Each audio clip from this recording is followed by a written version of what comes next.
because, you know, we... So you need to come up with the thing that we just talked about before we do the thing for real in the show. Okay. Okay? And it can't be about the thing that I said that it wasn't going to be about. It has to be about the other thing, the abstract thing. Oh, not this thing. And it's in... No, not that thing. Not that thing. And it is abstract. It's not a specific person. Yes, it must be. It's abstract. The whole point of it is it's a group. Yeah, it's a group. Okay. It's a body. Okay, just think of something and send it to me in Discord so that I can read them out, because I need to let everybody else know the three things so that they can pick. And they get to vote. They get to vote which one is the thing of the week. he gave you an answer in Discord there. Did he? I don't. Hang on. Where is it? Oh my god! Seriously? Seriously? Which one? The top one or the bottom one? I feel like the top one. For what? You do realise you're going to have to justify why they deserve getting that it. award. Time zones. Oh, for God's sake! We didn't. Oh, you just. You see, you pick it. You're deliberately pandering to the audience here Of course. to try and win, shoot. and mine's good, Yeah. and I think Paul's is good as well. Thank you, Flair. Thank you for the premiere. You've got us down as a Jackbox night. I do. The Escape Pod, geeking out with going nerdy, and we're switching this to just chatting. Thank you very much, Flair. So just when you get a spare moment, just type them both in so that I can read them out and I can go justify yours, Thaddeus, justify yours, Paul, I'll justify mine, and then everybody will vote. Okay. At what point in the show are we doing this? Randomly. At some point. At some point. After the special guest. It's going to be at some point.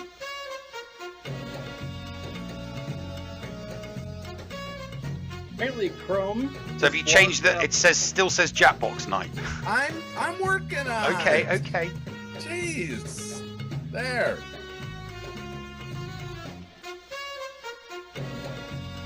Now refresh it.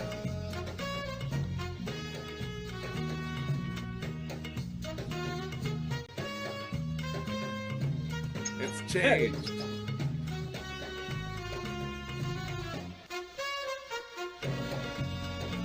Hang on. I kept thinking to do it, but then I got distracted, you know. Thaddeus was holding his lightsaber for everybody. That was no lightsaber. It is a lightsaber. No, it wasn't. It was some other form of phallic object. We could play a game. What is Thaddeus holding? Yeah, what is Thaddeus holding? Okay, we're gonna go quiet. All right, going quiet. 1 minute.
Hello there, ladies and gentlemen, and welcome to the inaugural episode of Geeking Out with Going Nerdy, our new weekly show, which will be every Tuesday night, where we talk about everything except Star Wars Galaxy of Heroes. And even though I don't have the scene yet, anybody talking about Galaxy of Heroes will be sent to the naughty corner for 5 minutes. But that's beside the point. Let's get on with the show. Paul, geek out, buddy. All right. So, this is, I'm giving 100% credit to the man, the myth, the legend, Neil Andrew Eyre, for coming up with this idea. Because of our parentage of the Escape Pod, as it's been. Thank you for hosting us, Gaming Embers. Because of the partnership that Neil and I have done since he took over the co-host spot of the Escape Pod cast, we've been thinking about how to do something a little bit more non-Swaga related. We wanted to be able to we loved doing things with Thaddeus on Sundays with the television shows and things like that. And because of that, he said, let's just do a weekly show. What's a good day for you? I said, all right, fine, Tuesday. And Thaddeus, he agreed, which we are very, very grateful for. And I'm honored to welcome this show into the Escape Pod family.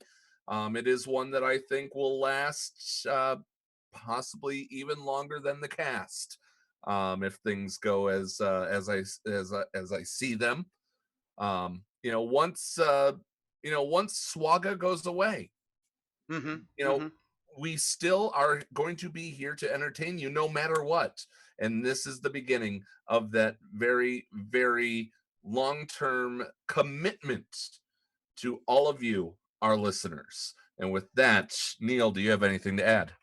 Yeah, we're going to be talking about all sorts, and I do mean all sorts. Anything nerdy, anything geeky. I mean, just like the stuff that we're going to try and squeeze in to today's show is complete. It's so geeky and so nerdy that that's why we had to have like Going Nerdy, because it kind of makes sense to talk about nerdy stuff with Going Nerdy. I mean, he's got something that he sent to me earlier on. He's like, oh, I really, really want to talk about this. I'm like, yeah, give me the slides. So he gave me the slides, and then Paul sent me some stuff, and I've done slides for that, and I've done some slides for me, and mine's like uber nerdy and geeky. I forgot my props, so you'll just have to make do with the slides. So you're just going to have to make do with the slides. We're always going to start the show like this, side by side, right? We're always going to start like this.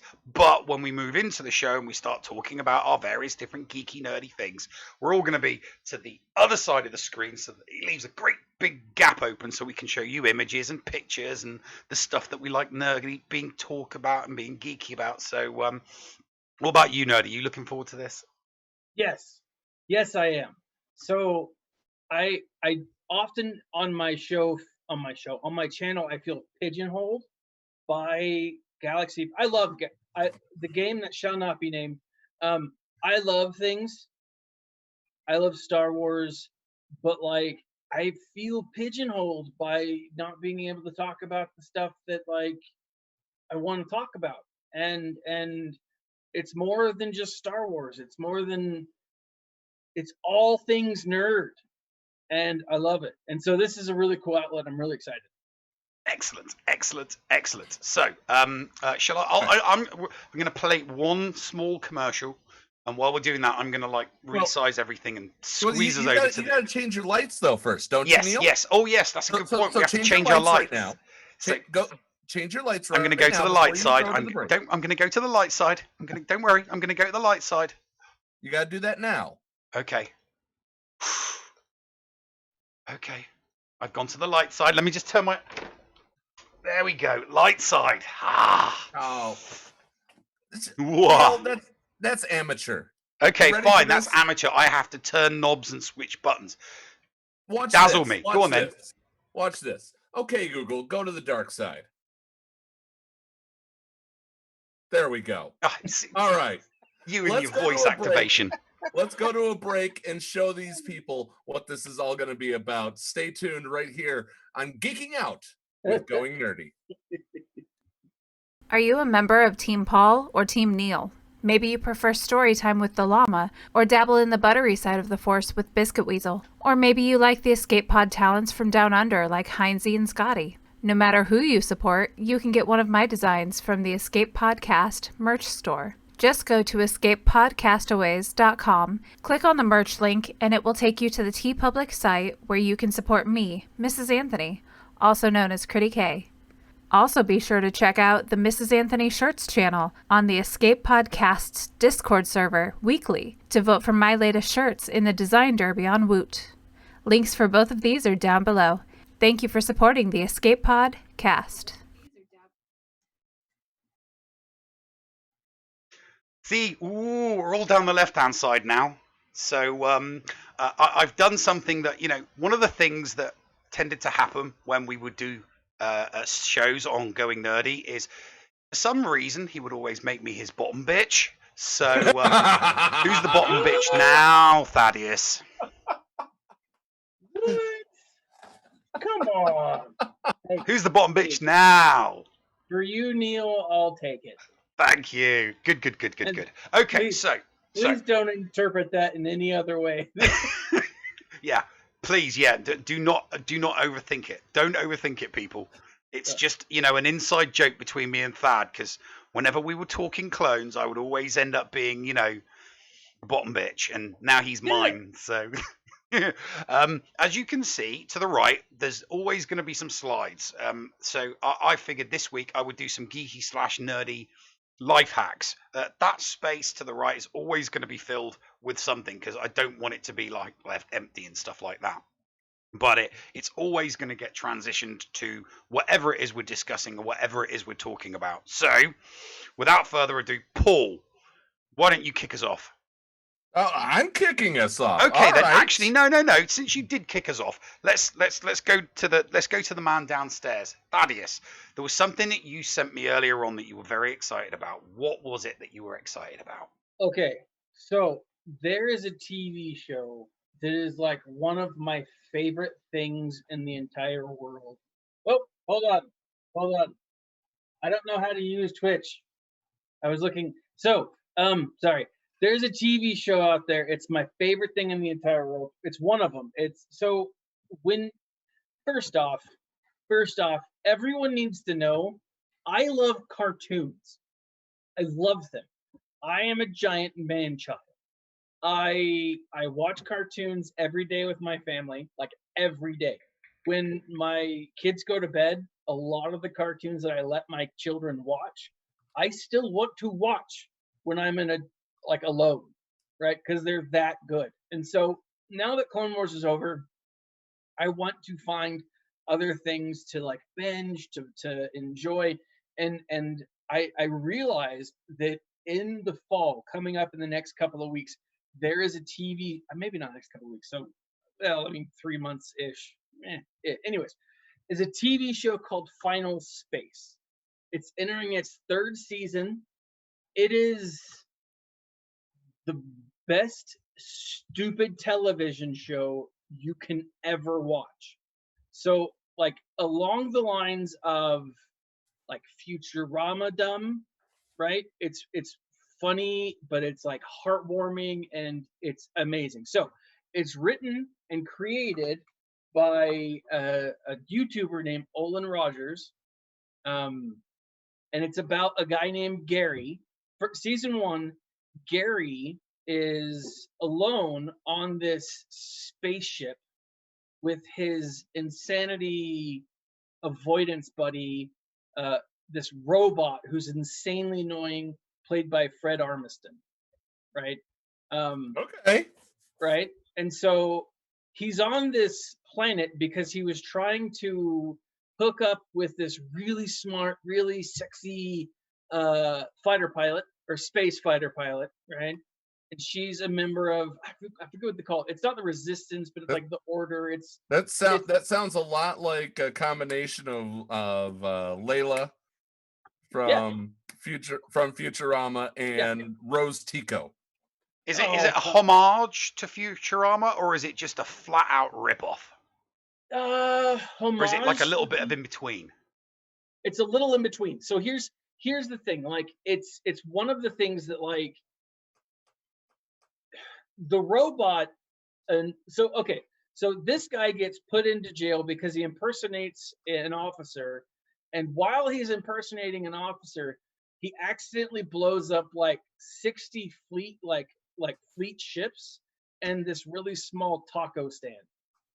And every time they like say, why did you like get arrested? It's because he blew up all of these ships and this taco stand. And like, it's like the Garcia's Mexican restaurant or something like that. And so he has to spend 5 years alone in prison in space. Right. And every day he's been sending these like, I don't know, these space messages to this girl that he introduced that he's on, this planet. The reason he's in jail is he's sending her these messages. At the end of episode 1, he meets her and finds out she's not been getting any of them. And so every day for the last 5 years, he's been sending her letters essentially, and she hasn't been getting them. And it's the one thing that's been keeping him going. And it's the one thing she has and it's just him being anyway. So he's like madly in love with this woman So very similar. Can I spoil the show? Yeah. Can I do that? I mean, I get as loose spoilers as you can, because I mean, you now have me interested in watching. So about halfway through the season, they realize that there is a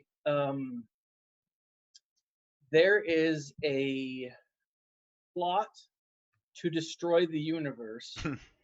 And behind the plot, the good guys, this military group that this girl's been working for, is actually the bad guys, right? Very, very, Palpatine clone type thing, right? And so like Gary, Order 66? It's a very Order 66 That was an inside job. That was an inside job. And so like Gary, who's the name of this guy, his name's Gary Goodspeed. He one day is out fixing I don't know, like a spaceship or something like that, or satellite, whatnot. And this space thingy. Yeah, space thingy.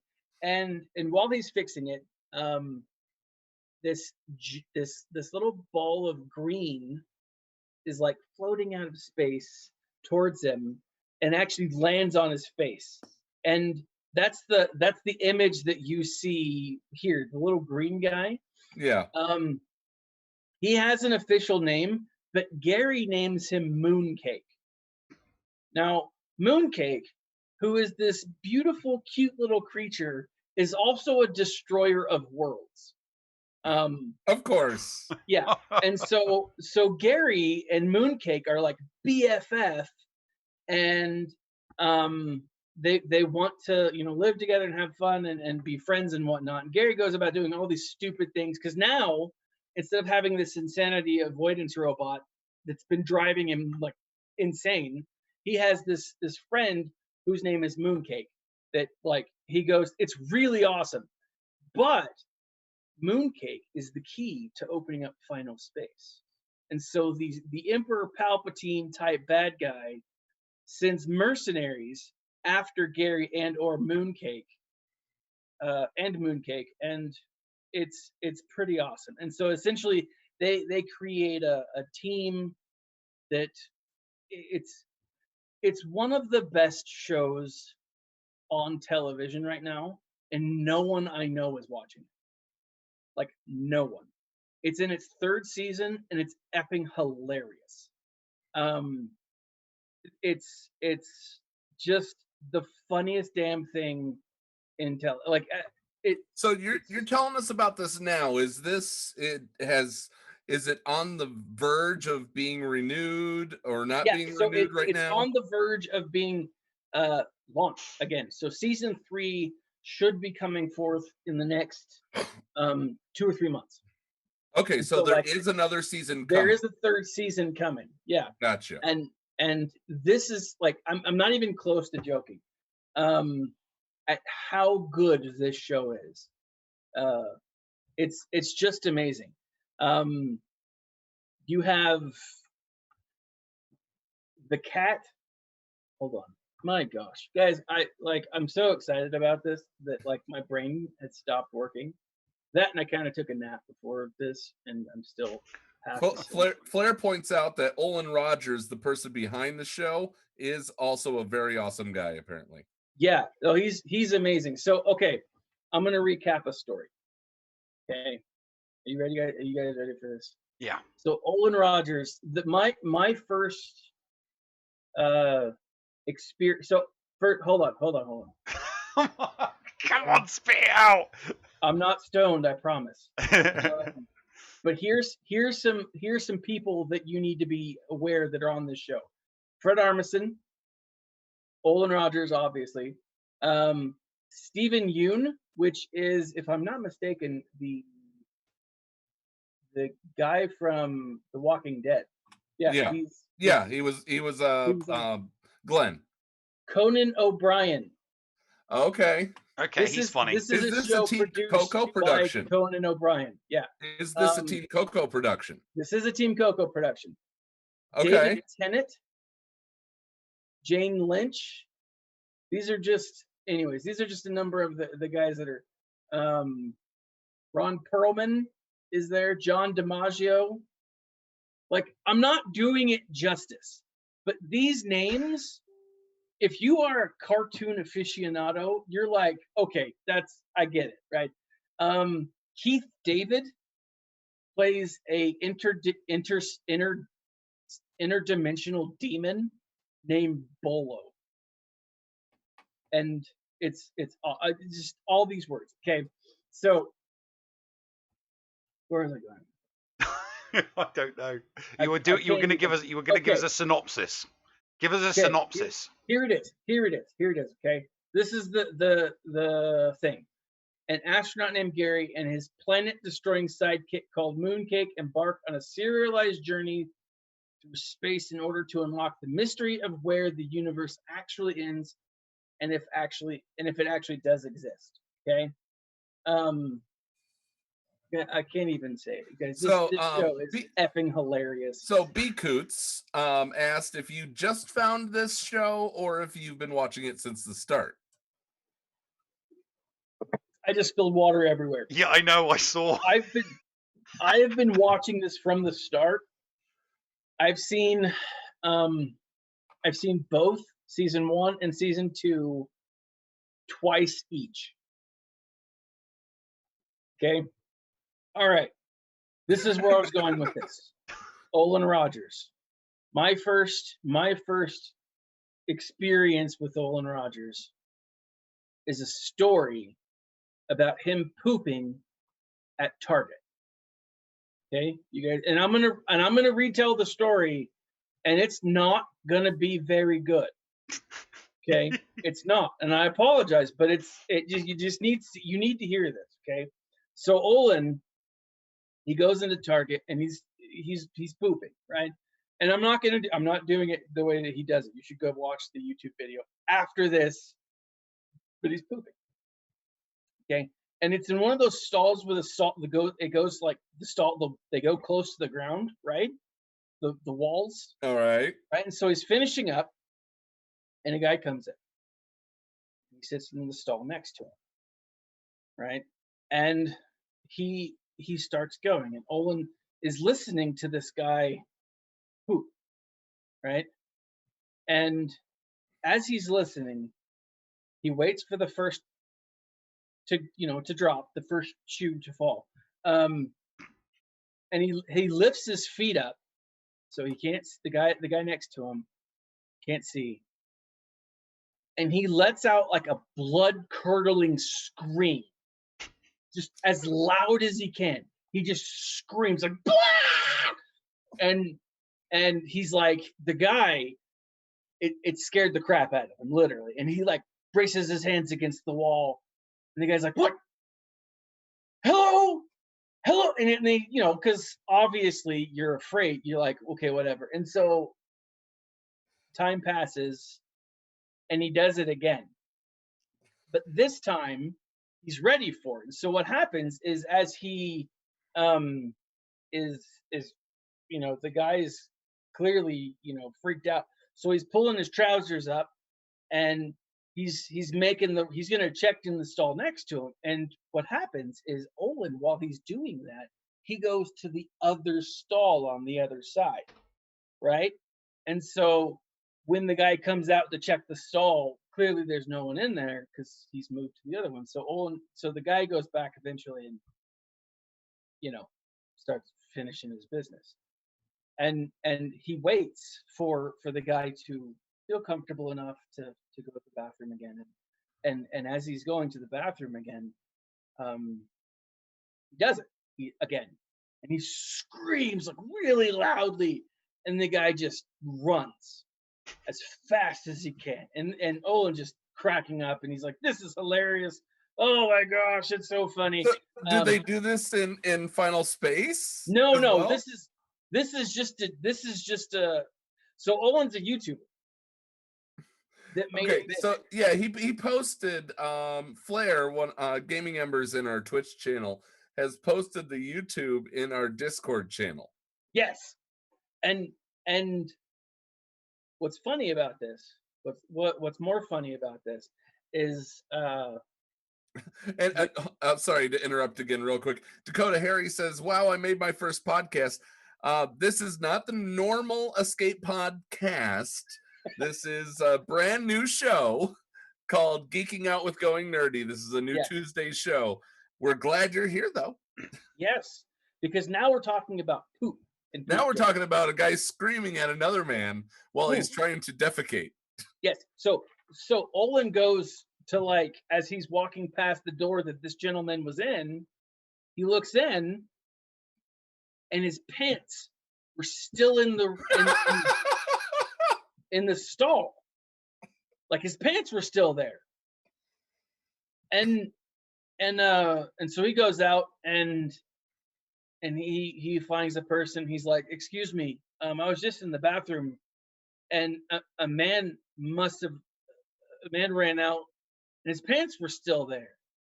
And the woman who he told this to, he looked at him. He's like, "Again?" And that's the end of the story. So that's like my first. I'm sorry, that's a really weird and long, like, introduction, but like that was my first, you know, experience with like Olin Rogers, and I was like, all right, this guy's pretty funny. I want to go watch his stuff. And so when I saw that like they were making this, I was like, okay, I need a new like Futurama-esque type show. I'm gonna tell you this now. If you think that this show is just gonna be like silly fun, it is. It's absolutely silly fun. But if you watch season 1 and don't damn near shed a tear, you may not have a soul. Force Strong asks what the age range for this show is. Okay, so I watched it when my daughter was 3. With your daughter, though? With my daughter. Yes, with my daughter. The problem with that is then she started repeating some of the things. And my wife got mad at me, and she's like, "You can no longer be watching this." However, my daughter's been there, mate. I've been there. Yeah. Like, my daughter still sees the little green guy, and she's like, "Oh, it's Mooncake." And like, she knows him, right? And he doesn't speak in words. He makes little like sounds. He's like, "Chickity pop, pop, chickity pop, pop." And it's like adorable. It's like the pre-Baby Yoda, right? It's the Baby Yoda that didn't take off. And the missus was getting upset with your youngest repeating stuff from this show. Yeah, I mean, you can only say "damn" and "hell" so much. Moon Pie is a derpy Baby Yoda. Mooncake and Mooncake. Yes, Mooncake. No, I've been there. I used to watch Scrubs on repeat over and over and over again, and there's a lot of age inappropriate stuff for children in single digits. And I was told by my obviously now ex that I wasn't allowed to watch Scrubs with my eldest, who's now 16, but back then she was like, 7 and 8, because she was repeating some of the toilet humor. Yeah, and from JD and Turk. So it was like, yeah, had to stop doing that. Yeah, Biscuit Weasel just invaded the channel with 10 viewers. Let me reset really quick. Guys, welcome to Geeking Out with Going Nerdy, a new Tuesday night special series that we're going to be doing for as long as we choose. Mm-hmm. We're going to be talking about all things nerd culture, geek culture. And we actually also do have a special guest that will be coming up very soon. And I know Force Strong is going to geek out with us about this guest. I'm actually really excited about this. Yeah, I was really, really excited just making the slides. So yeah. But I get excited about like silly. The thing is, one of the things about being a nerd or a geek or a nerd geek or a geek nerd is you can see or read the smallest little thing and it's like, oh my god, that is so totally awesome. I mean, I got completely and utterly bent out of shape last week just reading an article on Forbes. But it was about drones. And it was about, because as soon as I started reading this article, it was about basically Amazon and UPS were getting all of their certification from the FAA to start delivering stuff commercially via drone, and it instantly made me go to the park. We'll hold on that. We'll hold on that discussion. But tell us more about Final Space, or are you spacing out on us there, Thaddeus? What? Oh, okay. So, okay. So there's 10 episodes in each season. It's hilarious. Like, and it's like season 1 starts as, and this is not a secret. You'll see this from like the opening scene. It starts as a flashback, right? Gary Goodspeed is floating through space, right? And like this is just what it is. Like he's floating through space and it's like 10 minutes of oxygen remaining, right? And it's like he's like, oh, all right, this is how it is. It's kind of like, a much better version of what's that one show we did, Picard? Yeah, it's a much better version of Picard. There are a lot of things that are better than Picard. Agreed. I 100% agree. So it's a much better version of Picard. But he's floating through space, and it's like, Gary, you have 10 minutes of oxygen left, right? And he's floating. He's like, he's like, tell me something happy. Tell me something. And the computer's like, oh, you have. It's like, don't say you have 10 minutes. Say like cookies or something like that. It's like, okay, you have 10 cookies left of oxygen, right? And then as he's floating through all this space debris, his suit gets cut and oxygen starts leaking out. And it's like, you have 5 minutes of oxygen. He's like, damn it. And it's like, it's fun. And that's how like the opening scene of this show starts. And it is hilarious. All right. So you've brought it to us. And on our Sunday shows, we normally talk about we normally rate the episode. Give us a season 1, season 2, and overall so far out of 5 rating for Final Space. I'm gonna start working on getting our special guest in. Okay, so season 1 is out of 10. I'm gonna say it's 8 cookies out of 10. And when you watch season 1, the cookie reference will absolutely make sense. Absolutely makes sense. Season 2, 8 cookies out of 10. I want to say 10 out of 10 for both, but I'm not. There isn't a single moment when I watch these shows that I was like, oh, this could be done without. This isn't like, no joke. Like, and they throw twists and turns. Well, no, that's not true. Season 1, there is like half an episode that is a little slow, I guess. But overall, it's a good watch. Overall, it's amazing. Overall, 4 or 5 cookies. I would say, yeah. Even if I'm rating cookies via cookies, it's out of cookies. 4 or 5 out of 5 cookies. 5. 5 cookies, and that's for season 1 and season 2. Yeah, total. You can actually watch season 2, or you can watch clips of these, but season 2 still has episodes on Adult Swim. All right, Neil, are you ready for my geek out moment? Yes. Geek. All right. Geek away, my friend. Geek away. I am admitting this person into the chat right now. They're joining. Ladies and gentlemen, I've known this guy for way too freaking long. He is a fellow. To show you how long it's been, he and I were some of the original something awful goons that infested Halo 2. That's how long it has been. He is one of the most talented, amazing miniature painters that I know. Along with our friend Force Strong. I have to give props to Force Strong as well. But this guy painted a personalized set of terrain for me and my friend Sean when we play Legion. So there are some pictures in here. The pictures with the little icon of the Spartan with a paintbrush, those are all his specific stuff that he has painted.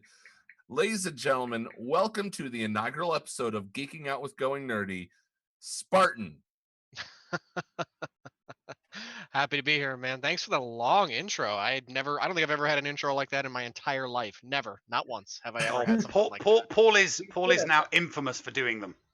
That's wow. I have never felt that good in my life, I guess you can say. I know, he's so good at it. Oh well, I'm not allowed to introduce guests.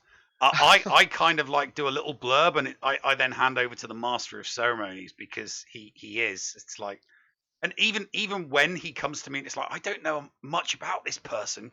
You're going to need to help me. It's like I say a few things, and he turns these few things into like this big diatribe about how awesome the person is that's coming on the show, and it's like, yeah, that's why he does it and I don't. Well, he's totally overplaying it. He's totally overplaying. Oh, whatever, dude. I mean, there are people in here. There are people in the chat that are going crazy, like going, ooh, it's like they're watching freaking Christmas lights right now, looking at all the stuff that you've done. Right now on the screen, on my monitor that I'm seeing right now is your MODOK. Which, yeah.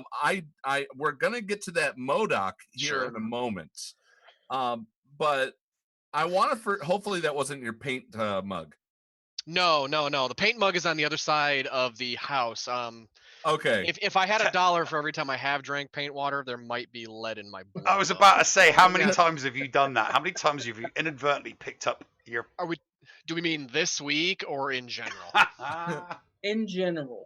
In general, we're in double, nearly triple digits because they sit near each other. So I always like to have coffee or something, and it's painting. I'm looking down, and it's sometimes the coffee gets cold. And you don't tell the difference until it's Which paint tastes better than is the nicest tasting paint?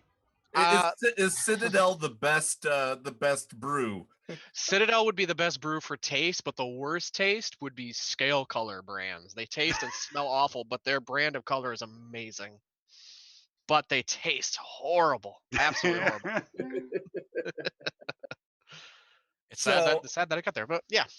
Okay, so the fun part about this, and I love mentioning this, you haven't been painting for all too long, have you? No. In I guess you could be retrospect would be the word, or in the grand scheme of things, I've only been doing this for about 3.5, almost 4 years now. I think just about 4 years. And it came to me, I guess, in a way on accident. I don't know if I've ever actually told you how this happened. I have maybe I think did. it did. It was the Imperial Assault that did it to you. It was, but it was a mixture of Imperial Assault, Zombicide, and Doom. And the Doom 2016 board game, I went to a local game store with my girlfriend, and my girlfriend's always been the artistic one. She draws, she paints, anything like that.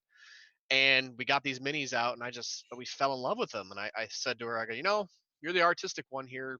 Why don't you paint them? Do it for me. They're only like 45, 50 minis. Why don't you do them for me? Well, she got through 10 of the imps for anybody who plays Doom out there. She got through 10 of the imps and told me respectfully F off. And then I wasn't going to swear on that one, but she told me respectfully F off. And I picked it up. And then Zombicide was around the same time. And I found my teacher, who currently I have, he's on YouTube. And it just blew up from there. And I kind of ran with it. And I have found a love for it that, as somebody who's not creative at all, it gets my creative nerves out. So if I have a bad day at work or whatever, I sit down at the painting table, throw on a podcast, and I paint, and I love it. I love every second of it. What's your favorite podcast to listen to while you're painting? Okay, I got two of them. One is a true crime podcast. Well, you're gonna laugh at the second one. One's a true crime podcast called Case File, because I like true crime. The other one is called Dungeons and Daddies. And, I don't know. Has anyone ever heard of that one? Either of you? That is Has anybody played Borderlands 2 or Borderlands in their day? I am a huge Borderlands player. Oh, and by the way, Neil, I'm sure we've got some Borderlands people in the chat. He doesn't play that game that we're not talking about during this show. Oh, okay. That's all right. So it's okay. He wouldn't listen to this. That's okay, because this shows nothing about that game that we will not talk about. Sure. Okay. Well, the reason I say that is because Anthony Birch was the writer for Borderlands 2, and I think he was working for Gearbox, and he's left since then. He's on the show as the Dungeon Master, and the show is about 4 dads who are in the Forgotten Realms and are going to save their kids. So it's a whole lesson about being a dad, but it's great writing, humor, and they actually play Dungeons and Dragons. So their tagline is Dungeons and Daddies, not a BDSM podcast, but sometimes a BDSM podcast. I think that's fine. So shout out to them. They can have it. Awesome. They're really good. I think they're maybe 20, 25 episodes in, comes out every few weeks. I highly recommend it to anybody. So there's a self-plug for them. So it's an NSFW then. So it's a not safe for work podcast. Well, in terms of, yeah, I guess you could say so. Most of the time it is, but there is some themes in there. There will be, yeah. There's some innuendo in there, is there, for the grown-ups? 100%. 100%. So kind of like our shows. I would say there's going to be a lot more innuendo in this one than the other one. Quite a bit. Yeah, innuendo. Yeah, the Scrubs joke. So this is totally not a PG or a G-rated show. This is totally we dabble in the PG-13, definitely. Yeah. Okay, I'll keep it that way. Got it. All right. So you can go as high as 15 or 12A. Okay, I can do that. All right, I can keep it to language, and I think we get 1 F word per show. Is that it? Yeah, and I think Thaddeus actually ruined that earlier. Okay. What? When did Thaddeus drop? I didn't hear him drop an F-bomb. He did. I'm just teasing him. Oh, right, okay. So Thaddeus, I don't see. You have to hold it sideways. Is that just your grievous? Put your palm behind it. Put your palm behind it. Yeah, there you go. Okay. You turn your background off. Yeah, turn your virtual background off for this one. Yeah, we're not on Mandalore. I like being on Mandalore. Fine, I'll turn off my virtual background. Just so we can see it. Okay, so here's the thing. Like, I got into Star Wars because of Star Wars miniatures. Yep. And is this? I mean, do you take these types and then repaint them? Or Yes, what's your yeah, process? you're seeing them in there. That's from Legion. That's from Yeah, the Legion. you're Clone holding Wars Star Wars thing. Legion. I gave Paul one of those photos that of Grievous. That's one of the major things I Yeah. love. I like wargaming. So Legion, I was a Star Wars fan before, and Legion just helped jump me into the wargaming scene. Yeah, but you're painting them from scratch, aren't you? They're not Correct. they're not already coloured and painted, No, and no, you're no. doing like detail and touching up. You're actually doing the whole thing from scratch, aren't you? Correct. Yeah. From putting them together to priming them to your base coats to your highlights to your inevitable. Putting them together, they yes. actually need construction as well. They don't come on whole. sprues. Nope, they come on Legion- sprues. Okay, so I'll let him do it. Legion, which is there you go. There's the image of his Grievous. There you go. Yeah. But originally Legion came pieces and pieces to where if there was a crevice, a little crevice there, it would be a second piece that you would then glue in. But they put all of the droids on they put all the droids on sprues. Oh, you mean one of the worst things to put together ever? Yeah, absolutely. I hate. Yeah. It's the only reason my separatist army is not put together yet. And I have a bunch of banana colored B1s because all of and Spartan did this for me. He's a Sparty. I'm a Wolverine. We ended up my best friend is also a Sparty. And there's he painted I'm gonna go get them here in a second. A half Michigan State set of terrain. Well, all of my stormtroopers, because I like the Empire, and all of my separatist droids because I like the separatist I love the Techno Union. All of them are yellow. They're based in yellow. So we've always had I've always had the banana colored troopers. I've always had the banana colored B1 droids. Spartan, on the other hand, loves the movie realism look. Yeah, you didn't hear it. While I am all for you doing that internally, could you hear me screaming a little bit? I paid you a little bit extra because you were screaming. You did. It hurt to do it, but I will always make somebody happy that want whatever they want, obviously. But for me, I'm always a realism kind of guy. It has to look as you see or as it's interpreted. That's just my thing, personally. So Spartan, give the story, because Legion is what really sucked you in, right, to this whole painting idea. While you do that, I'm gonna go get the pieces you did for me. Sure. Legion was a big part of it. I will paint anything that I enjoy in terms of board gaming or something along the lines of just a game that I want to get to the table. If it's a game I want to get to the table, anything that's not painted will by far be, I personally think, terrible. Now, not everybody thinks that, but I think it adds an extra element to it. So I started again with Zombicide, Black Plague, which got me into like learning techniques, and from the Geonosis. All right, I'm cool with Geonosis. And it started with my teacher, who anybody who paints minis, he goes by the name of Sarastro on YouTube, and I started learning what he was doing, and then I applied it. From there, it went to my own board games, which then led me to Star Wars Legion being released. And I thought, well, I did Imperial Assault. Why don't I do Legion? And Legion came out. I did the core set, started learning. Yeah. That was maybe 1 or 2 years ago. And currently I'm working on that. I just did Lord of the Rings. I also have some things going on with Renegade Games that I'm doing, and I do a lot of Power Ranger stuff. So there's something that I'm kind of big on as well from the monsters. If anybody was a Power Rangers fan, I do a lot of those as well. So you do so you know a lot about tabletop games then? I would say so, yeah. From your standard dice games to card building games, wargaming. I don't know everything, but I know a fair amount. So I've got a question for you then. Sure. Does the Cones of Dunshire actually exist?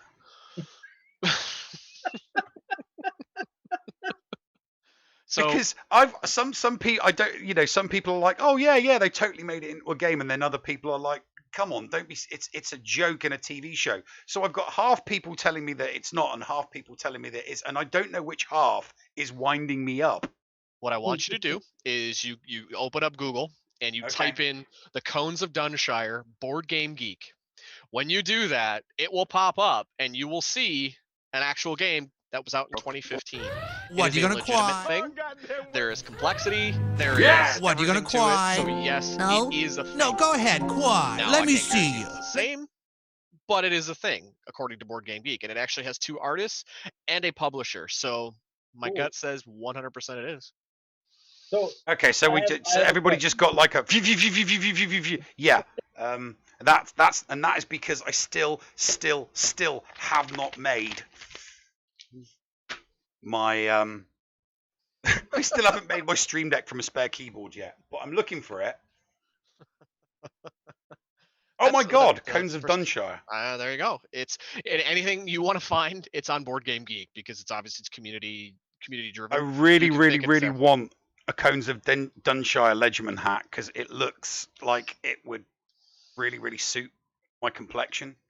Because it's a sailor's outfit. So yes. So I just because you know it's the first opportunity I've had to ask a true tabletop game aficionado, does the Cones of Dunshire actually exist? And now I know. That was putting me on the spot. I haven't heard of it in a while. I would hear it a lot in passing if I'd go to a Gen Con once a year, and then I had to make sure I remembered that. So thanks for putting me on the spot on that one. By the way, Force Strong says the OSL on Vader's lightsaber is sweet.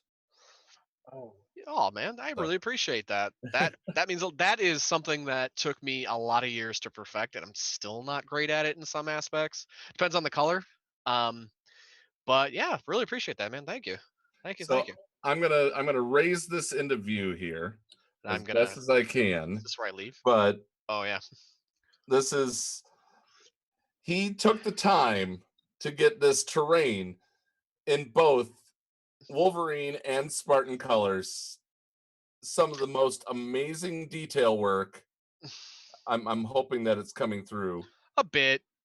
You can at least you can see the greens and the reds. Yeah.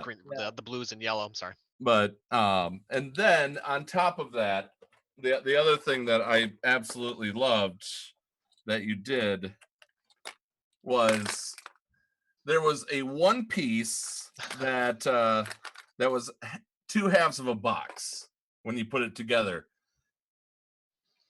And so it's the item that we always fought over. who got to place the half and half. that piece took me longer than it should have because of the different tones and getting everything even for you. That took me way longer than it should have. I think I ended up drinking half a bottle of Jack that night. I don't imagine alcohol helps. It when you need to keep a really steady hand. It can. I usually keep a rule where I don't drink and paint, but I have kicked around the idea of doing painting with a twist, only it's mini painting, and we see how long it takes for me to pass out while I'm trying to do a lesson. It's an idea. It's just you streaming and then drink till you sink. Drink until I either pass out or if someone does something or asks a question or something along. I haven't even put any idea in. I don't even know if I can get away with it. And thank you to the people that have resubscribed. I saw the number just jump back up. Thank you to whomever it was. I appreciate you guys. Is it only minis you paint, or can it be special, made bigger, and painted? You did a bust as well. I'm working on it. I'll be blunt that I saw somebody else paint one and it was way better than I could ever do, and it kind of put me off to the side of it, but I'm going to be getting back to it. But I was working on a Siri bust because I'm a big Witcher fan.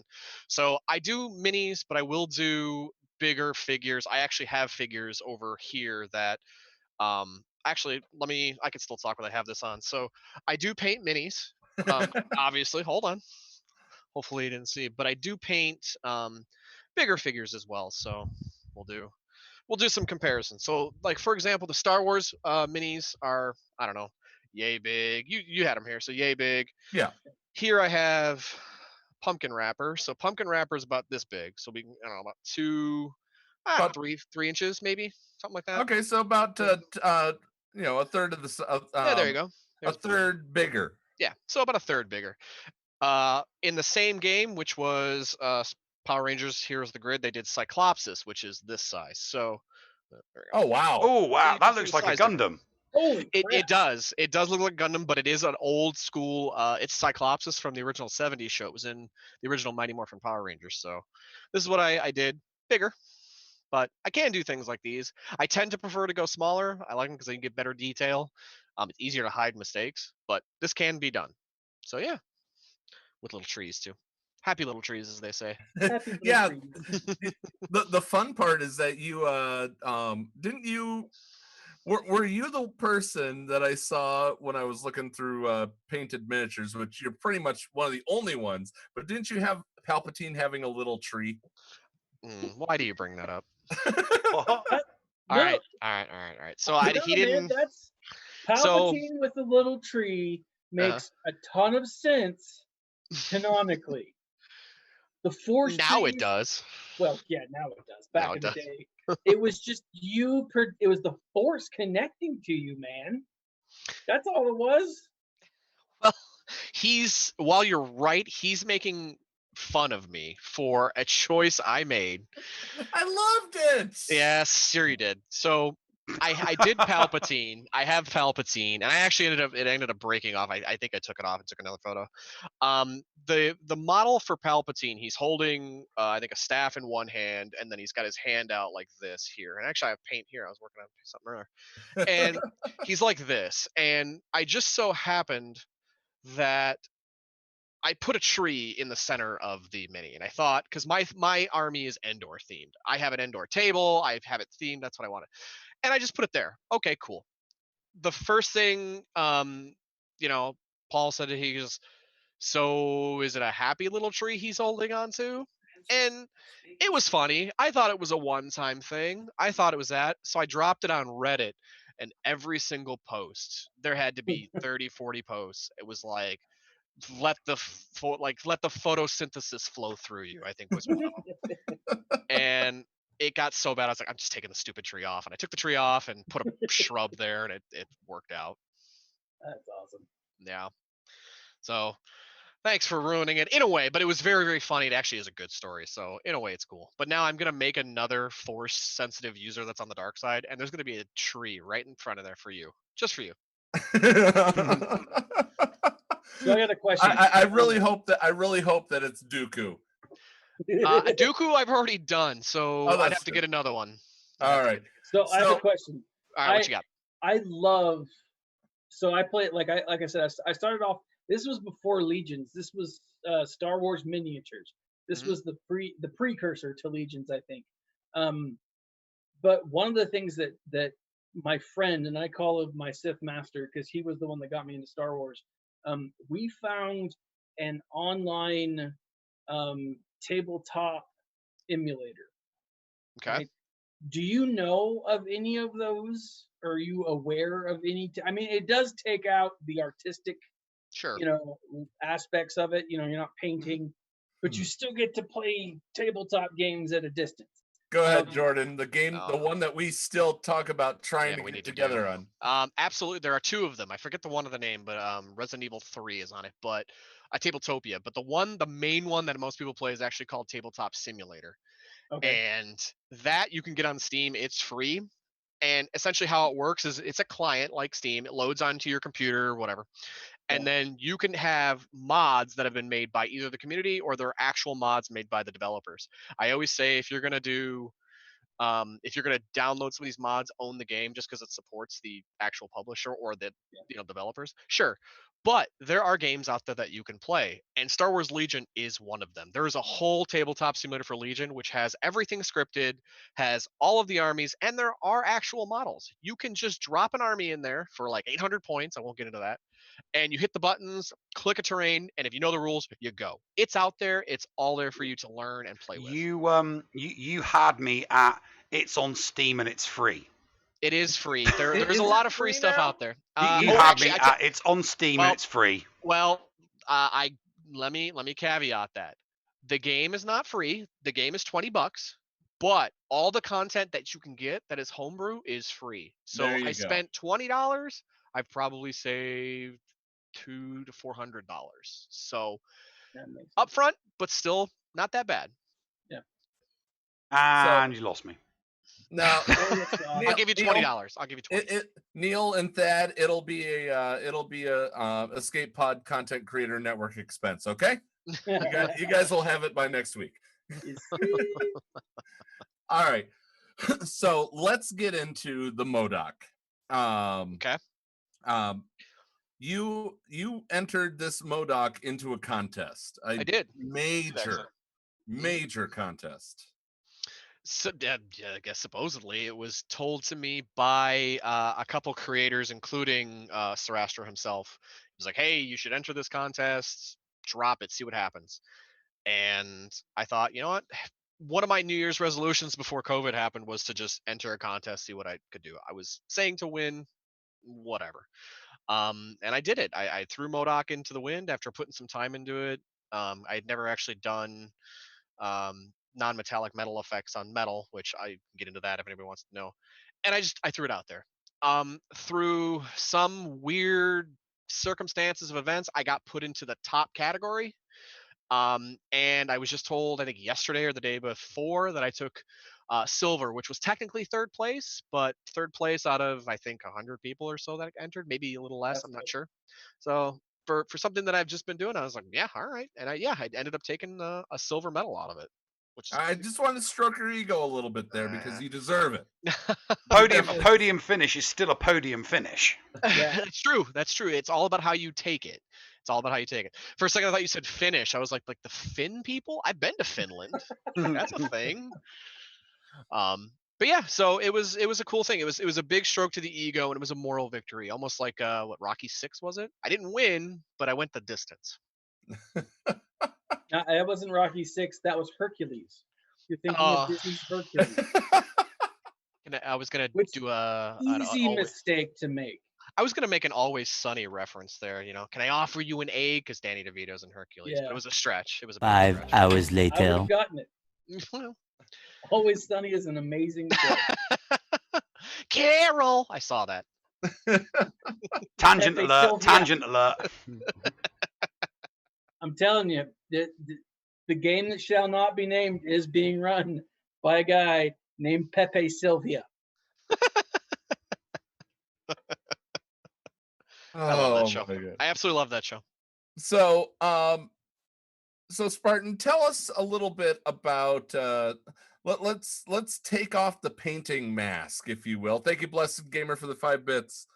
You know, what does Spartan do when they're not painting models?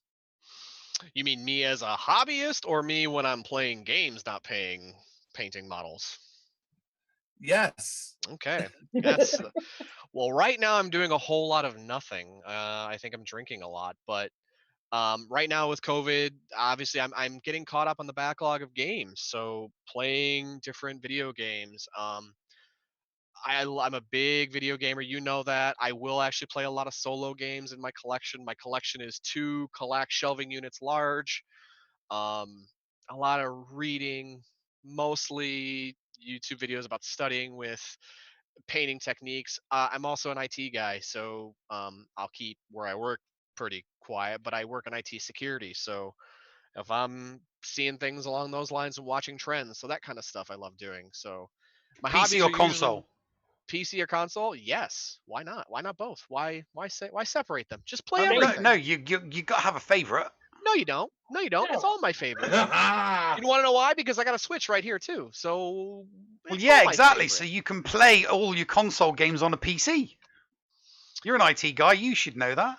Sure, but why? If I'm also a collector of consoles, I love collecting consoles. Oh, no. Okay, just make me jealous and tell me what consoles you've got now, because I had to sell all of mine before I came from the UK to I the have US. every console ever made except some of the like enigmatic ones. So Commodore like, 64. I had one, it broke. Yeah, I had one. I had one with the disc drive that. Oh, yeah. What was your favorite game on a Commodore 64? I can actually say I don't have one because I'm a little too young for that. Honestly, I'm not gonna sugarcoat that one. Okay. I'm not. Mine was Aztec Challenge. Mine, I can't even remember the name of it. I remember like the first game I remember playing was on an Atari, an original Atari. Like I had the Commodore, got into it a little bit, can't remember, but the Atari, there was this haunted house type game. I can't remember the name of it. And Was it the text-based one? no, you're walking through these like dark hallways, and it would occasionally lightning. I can't remember of it. I can't remember the name of it. I just know I used to play it with a friend of mine. She and I used to play when we were kids, and it was this side-scrolling haunted house type game. For me, it was Raid Over Moscow. That was my favorite C64 game. Oh my god! Wait a minute. I think you're just. I'm doing a quick Google, and my image search. I remember seeing this game. I don't remember playing it. Raid Over Moscow. So many different little mini games within a gigantic game. It was excellent. Yeah, no, Hitchhiker's Guide to the Galaxy on the C64 was like that. Ooh. You would get some unbelievable responses if you typed in the wrong command. Old school. Well, I'll say old school DOS. What about Scorched Earth? Oh, DOS. Oh, we're talking DOS games now. Oh, wow.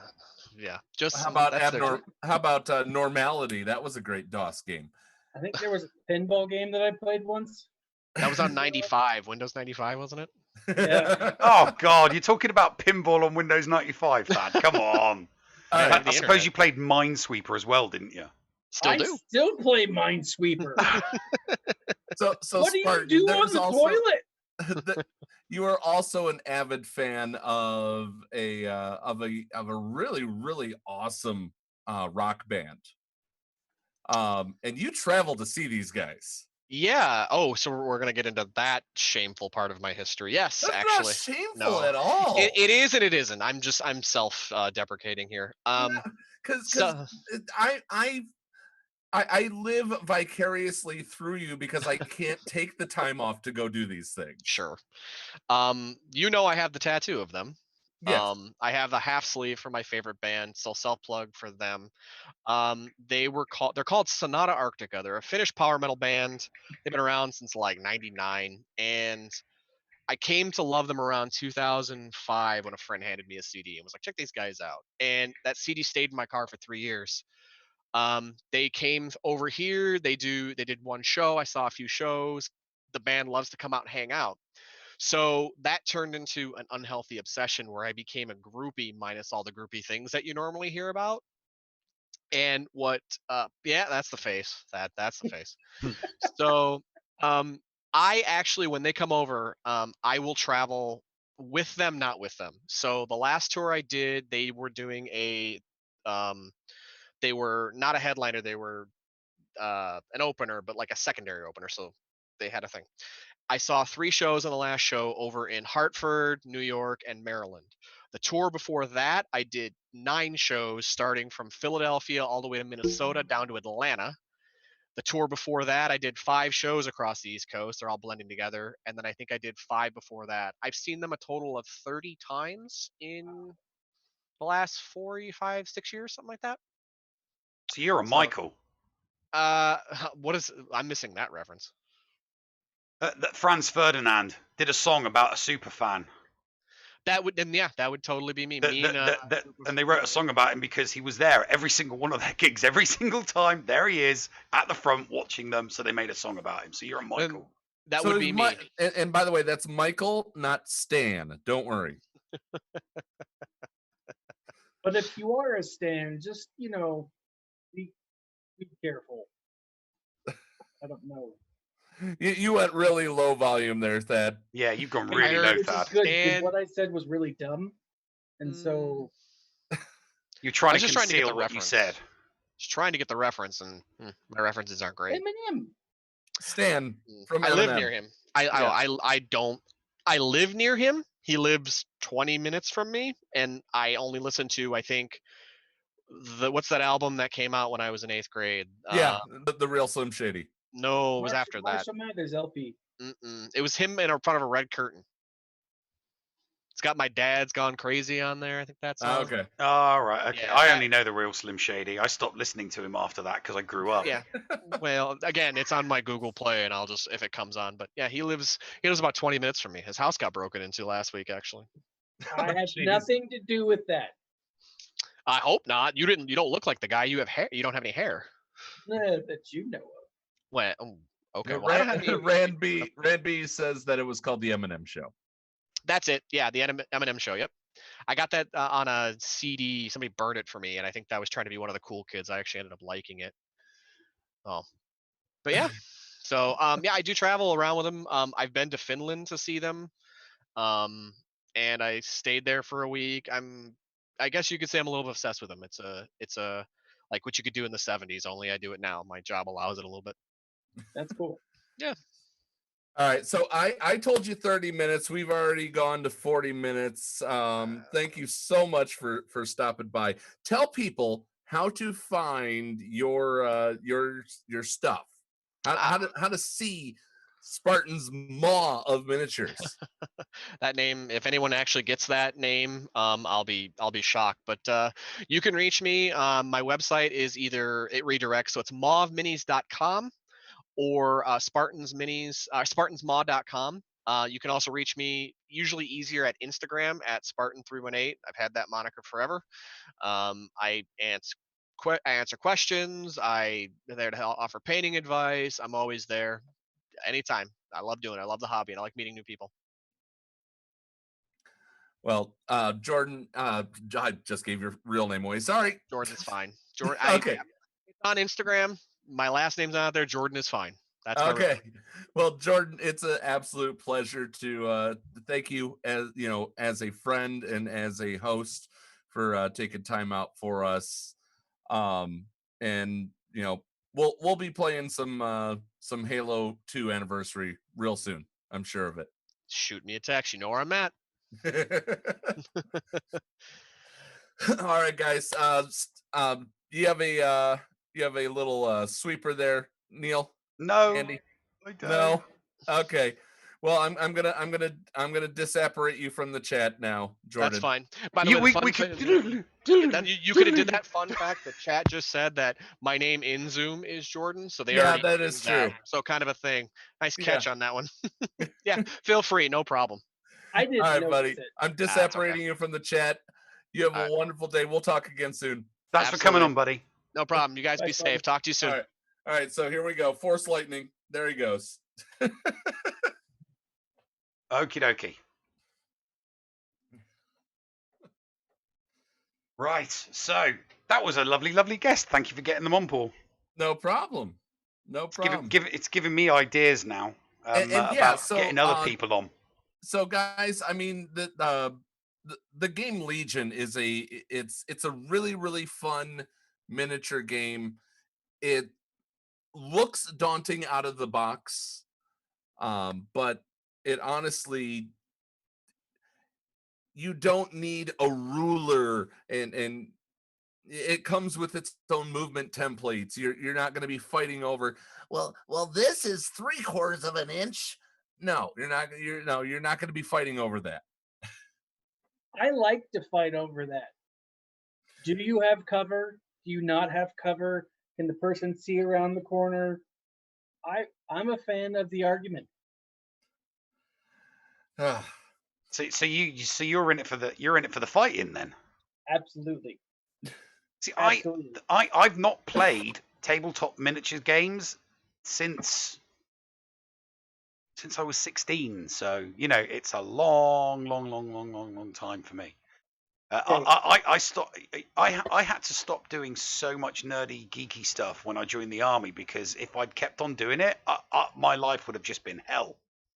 Probably. So I hit 18, joined the army, and all of I kept the Star Wars stuff going. I mean, it goes without saying. And of course, I plastered my walls with Gillian Anderson posters, but that was allowed in the mid 90s. What on earth is that? This is hold on. Yeah, an Imperial Sentinel. A it's sentinel. the guy that stands behind Palpatine, right? And of course, a load lifter this is where my love for droids came from. That's the original. That's the original miniatures. Yeah, this is the original miniatures. We got Captain Antilles, right? Hold on. This is where'd she go? Like seriously, this is what got me into Star Wars. Like my friend introduced me to this game. He's like, "Hey man, come play this game and I'll teach you." I was like, "All right." He let me cheat and they still destroyed me. And so I was like, all right, that's how we're gonna play. And so I found ways. Like I went through and I researched everything. Like first off, I think this is a loop. Let it focus. Just stay still. Let it focus. There we go.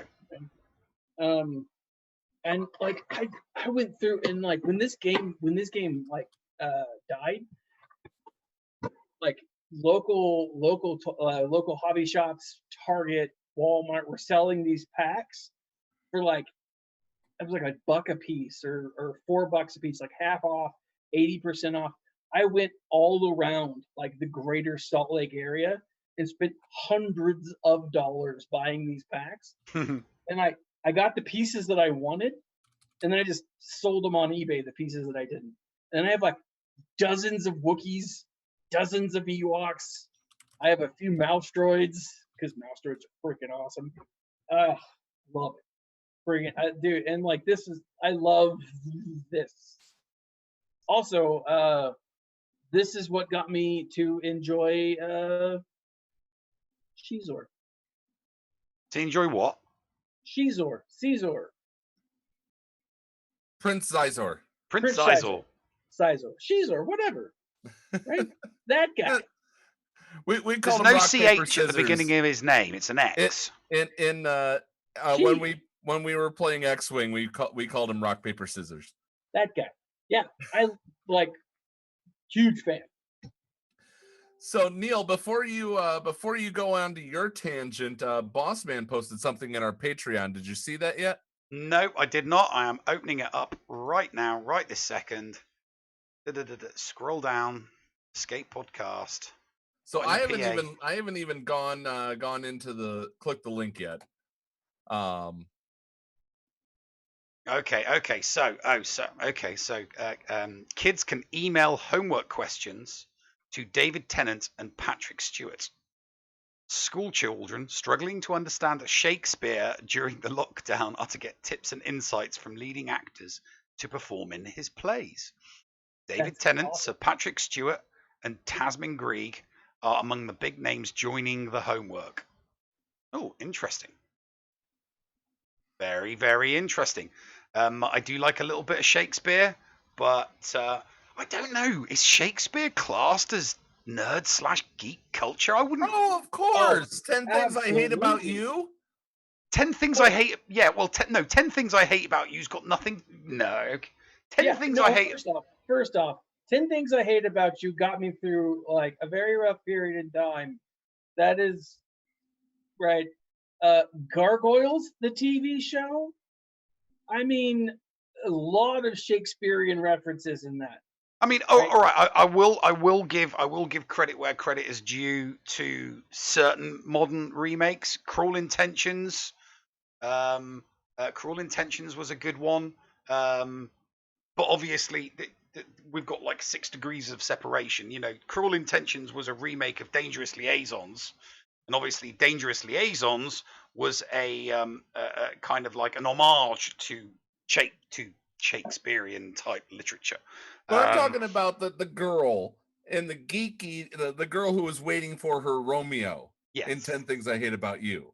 I mean, that was totally the nerd culture. Well, but 10 Things I Hate About You was Taming of the Shrew. It was also Taming of the Shrew. Taming of the Shrew, yes.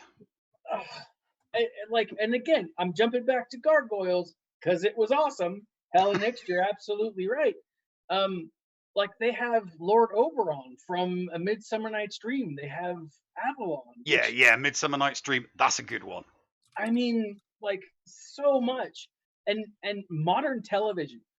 I defy you to watch like Rick and Morty without some kind of like brilliant joke in there. I mean, Shakespeare is all over the place. So I would argue, and this is the only thing that my wife is even remotely nerdy about. It is Shakespeare. Yeah. Well, I mean, dude, I've got the original trilogy in Shakespeare form on my bookshelf behind me. I don't know where mine are. They're over there, but I've got them too. I'm getting it now. It's something like Verily a Star Wars or Verily. What's it called again? Verily? The first one is Verily a New Hope. Yeah, which we still need to get all the parts which for. Which we still need to do, but I mean, just let me find some.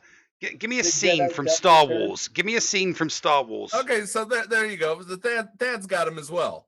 Okay, Thad. Empire striketh back. Give us a scene from Star Wars, and me and Thad will bust a couple of verses. All right, hold on. Let's all right. the Death Star. So we're talking A New Hope, right? Yeah, we're talking Verily a New Hope. Okay, let's go with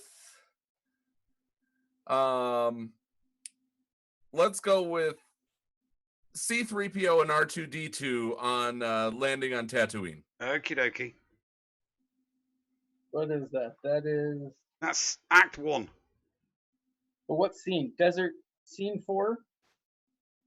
Go. There's too many R2-D2 beep beeps. Okay, fine. The trash compactor scene. You read actually, no.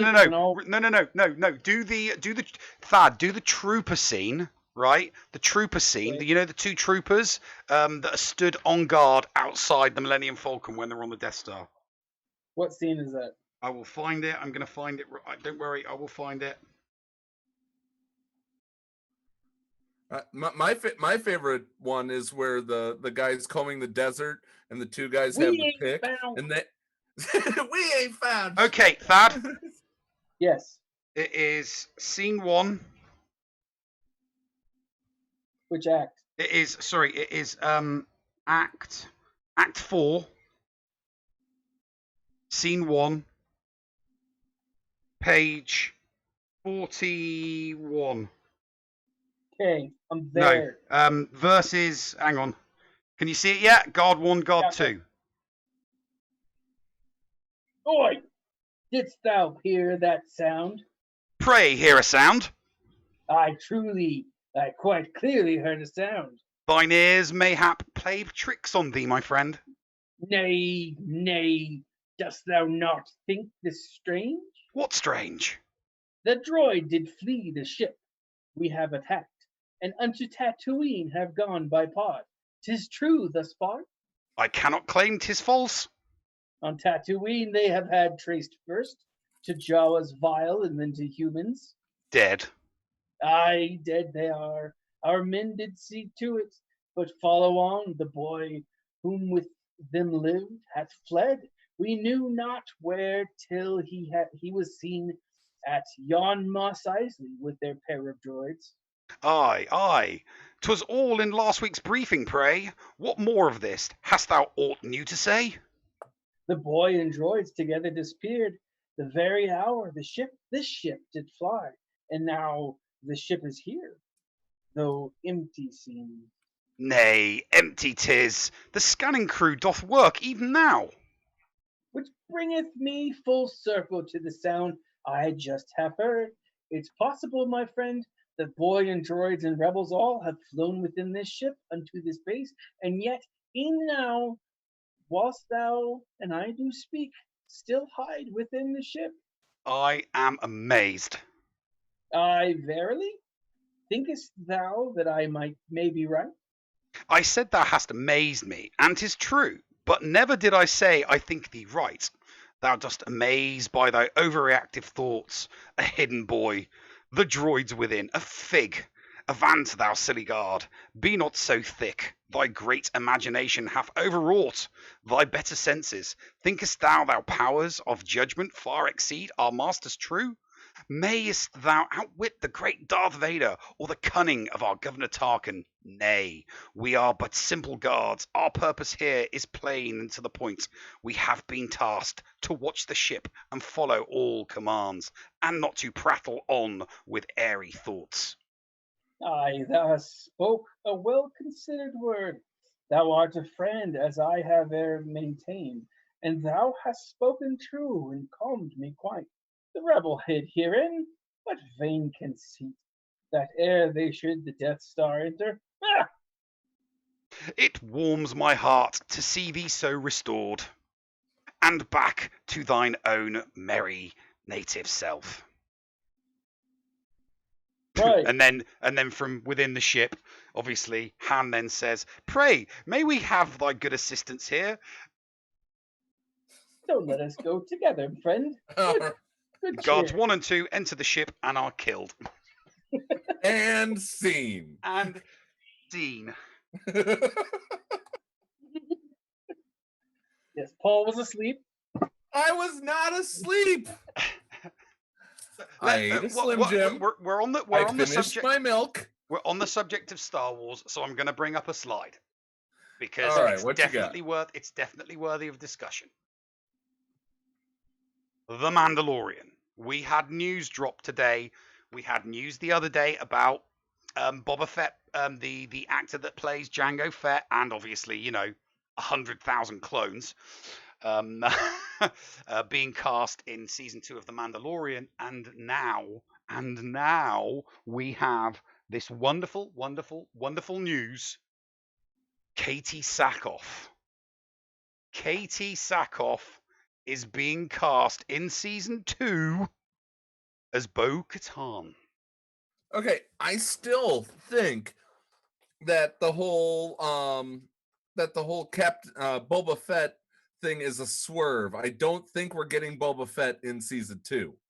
I'm with you. I'm still with you on it being Rex. I don't think it's Boba Fett, and a couple of people have written articles suggesting that because he's the actor that played the clones, that he could indeed also do the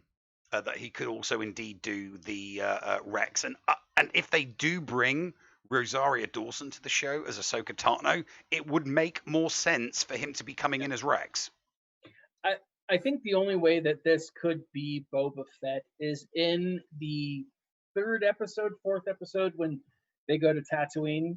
We see someone kicking the assassin's or the sniper's dead body, and it's hinted at, or a lot of people believe that was Boba Fett.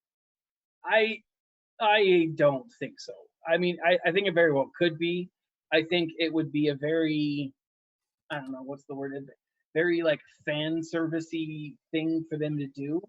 I'm with you though, Neil. I mean, if this is Rosario Dawson, we're gonna see her, then it makes sense that it be Rex.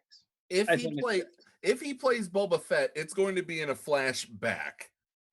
That's my call. If he plays Boba Fett, it's going to be in a flashback, and they're going to keep Boba Fett dead. I hope so. Nothing against Boba Fett.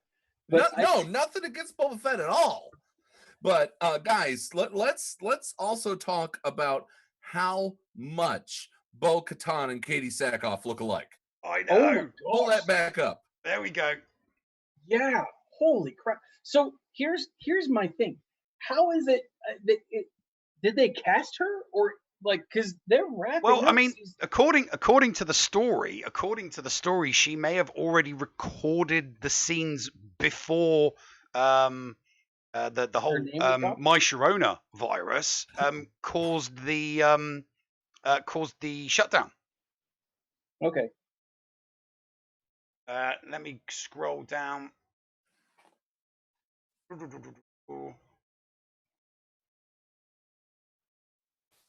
What you got? I can't see the bit that I read earlier. But there was a line in it earlier on that said that here we go. Sackoff reportedly filmed her scenes before the global pandemic and may already have finished filming her role for the Disney Plus series. So if Sackoff's Bo Katan does appear in The Mandalorian season 2, will she take her helmet off? Will she then explain the origin of the way? That is the way. Yeah. This is the way. And I'm here's just, it's good. You know, it's another good casting. I mean, you could put her in as anything. She's still good. I mean, yeah, all right, she's done a load of bum stuff, but I mean, she was great in 24. She was awesome in Battlestar Galactica as Starbuck. I mean, she was brilliant. I mean, who doesn't like her as Starbuck in Battlestar Galactica? Oh, I'm going off on a tangent. No need for tangent alert. So let's let you teased this earlier. Tell us about these drones, or as I'd like to call them, if they're being used for commercial if they're being used for commercial deliveries for customers, I'm going to start calling them skeet pinatas. Well, when I read this when I read this article, because I read it in Forbes, and I saw the link to drones. I don't read Forbes. It was just a link to Forbes. But yeah, it was about the FAA giving certification to like the likes of Amazon and UPS to start commercial I mean, not all of them. Amazon has been given their certificate, and Google have got their certification to start trials. But basically, yeah, we could start getting everything delivered to our front doors by drones, which kind of makes me think, you know, that they're going to take over the world. You're going to start seeing drones like this flying all over the place, dropping packages.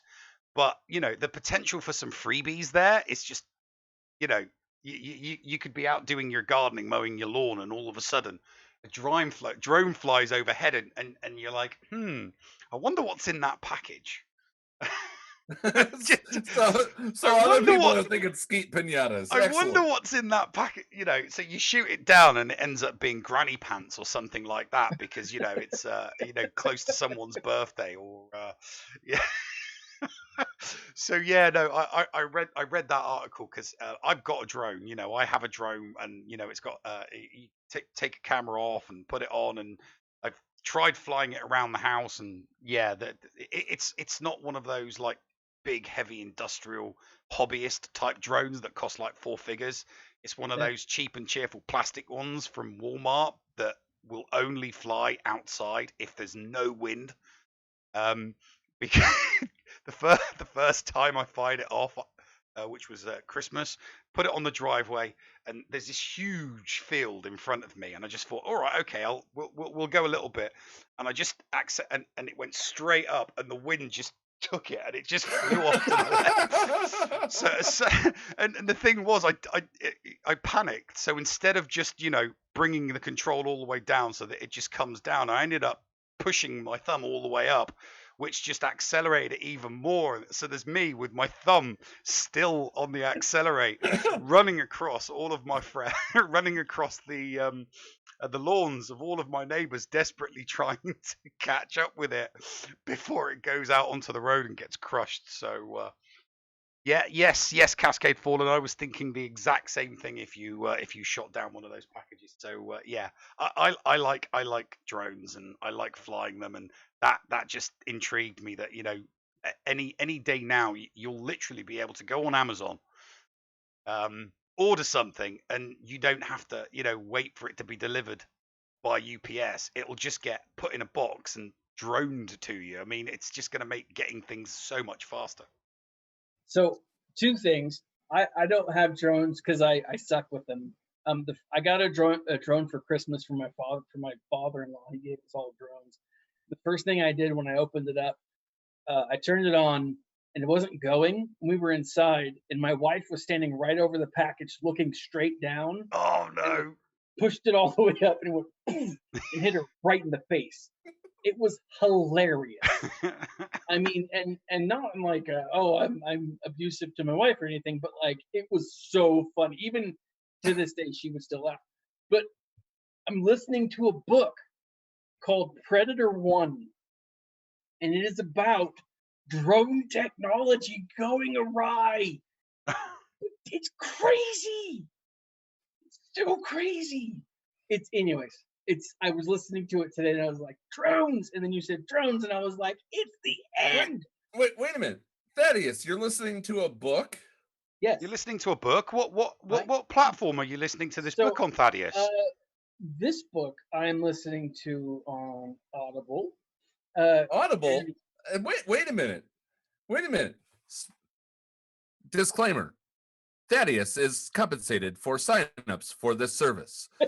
Thaddeus, aren't you? Don't you have a link that people can get one free book of their choice and 2 Audible originals?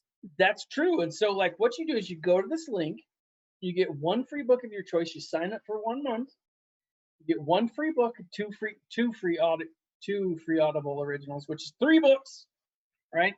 And they're actually coming out with some really good Audible originals. A couple of months ago, I got one that was an audio drama that takes place in the Aliens universe.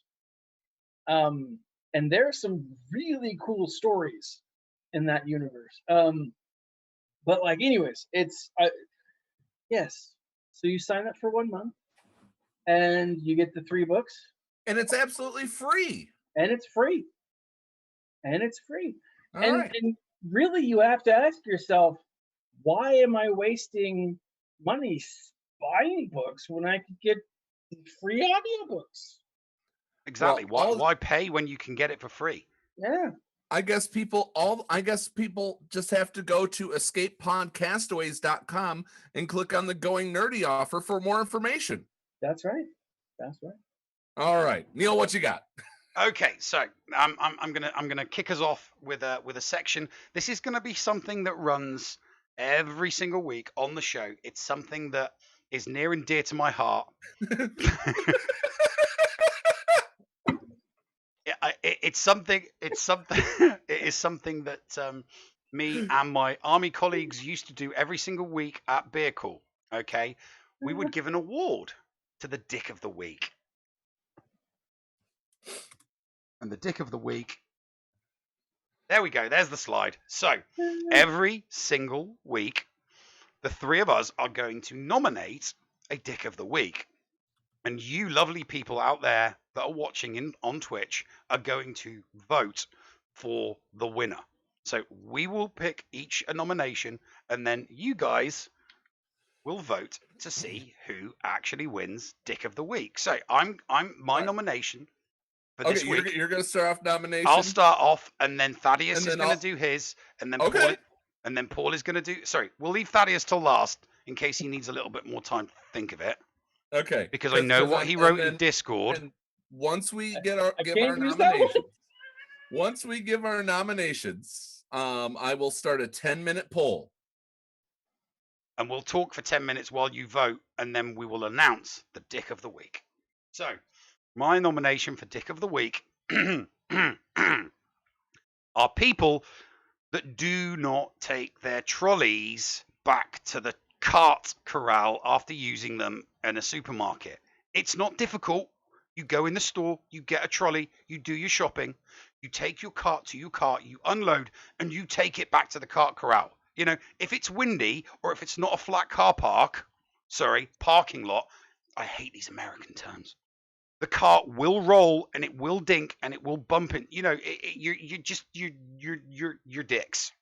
Okay, there we go. So that's mine. That is my nomination for Dick of the Week. People who refuse to take their cart back to the cart corral after finishing their shopping. Paul, what's your nomination for the week? My nomination for the Dick of the Week will be the Huntington Beach protesters.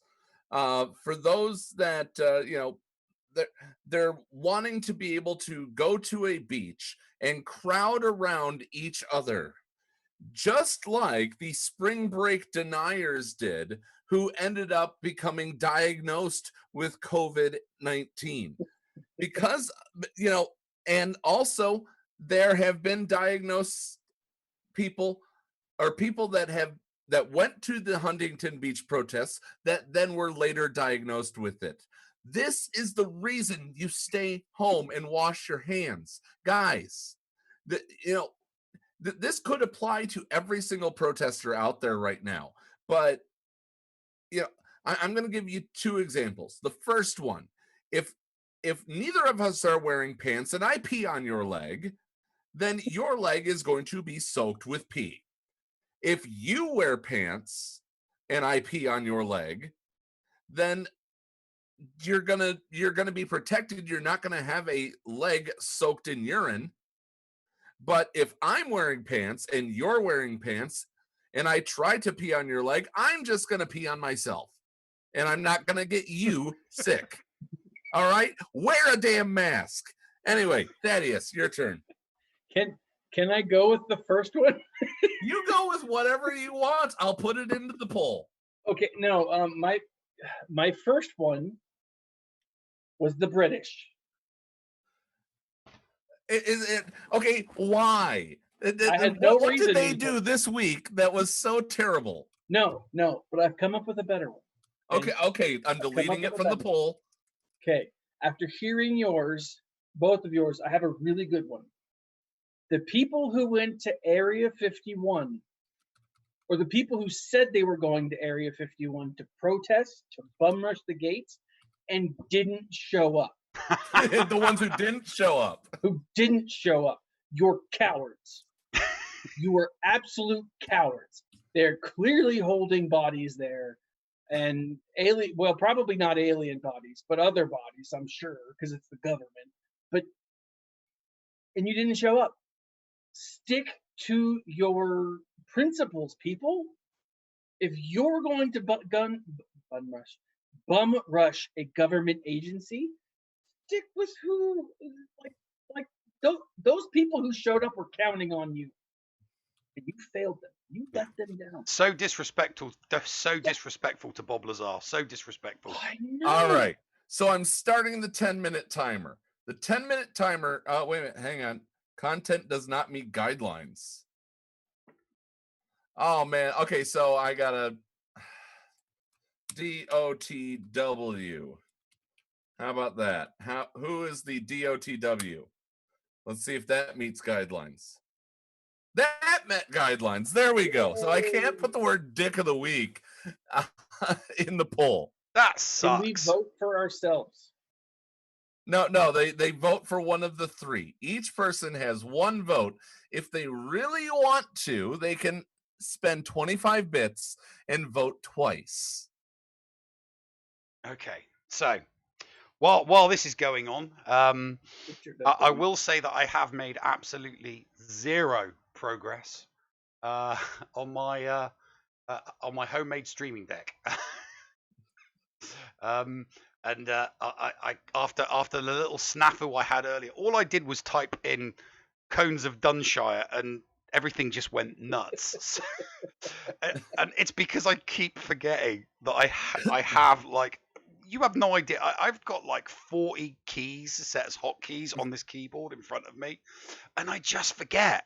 Sometimes I just forget. So I really, really, really, really need to get my arse in gear and make this homemade. And so, some people know about this. I've talked to a few people.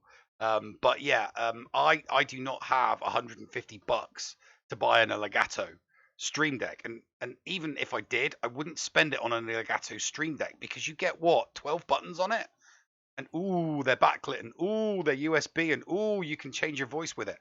Why would I do that when I can take one of these and turn every single key into doing something else? So so I am constantly reading through tutorials, watching YouTube videos, because you can learn anything on YouTube. Just anything, and I do mean anything on YouTube these days. So I've started copy and pasting the script. That's how I built this. Sorry, what? Sorry, that's how I built this. It came out the front, and then it came out the back. Just move your hand forwards and backwards a little bit like that, and just keep no, yeah, just keep doing that. Just keep doing that. I thought you were telling him to move his head back and forth. I was, but he wasn't doing it. He's just not listening. He was. So show everybody what you have there. Okay. So I have. Let me turn off my virtual background. No, leave the virtual background on. Okay. So this is a series of parts. I'm trying to make a lightsaber.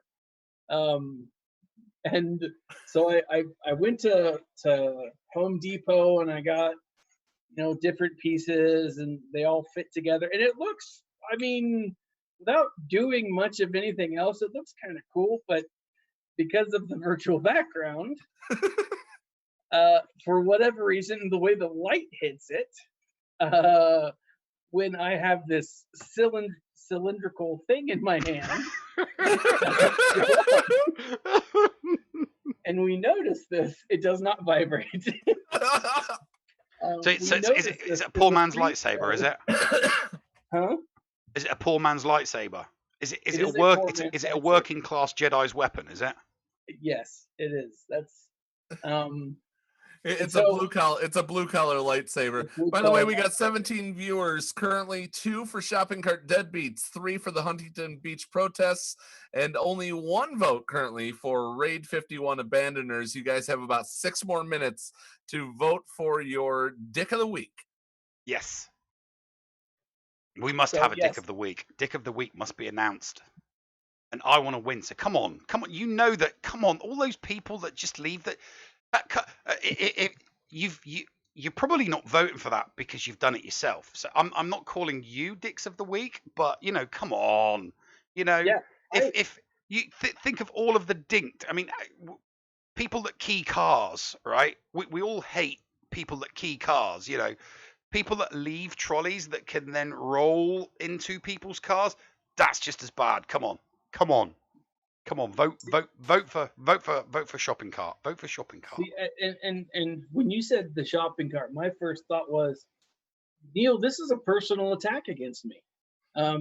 This is Neil coming after me, saying, "Hey, Thaddeus, you're the Dick of the Week," and that's what I felt. Do you not take your cart back to the corral when you finished, Thaddeus? Yeah, I do. My problem is I usually have so much food that as I'm trying to get the food in, the cart slides away from me, and I have to go chasing it through the parking lot. And well, that's because you live in the mountains, and all of your parking lots are inclined. Slanted. Yeah, it's infuriating.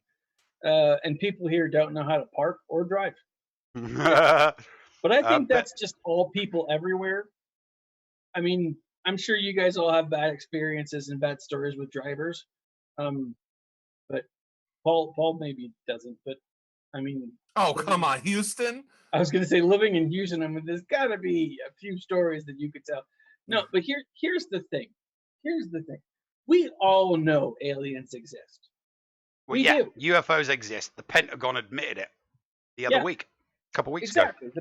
The Pentagon said, hey, look, the guy from Blink 182 was right. We have some footage that shows aerial phenomenon that we don't know what it is, right? These tic tacs flying through the air, and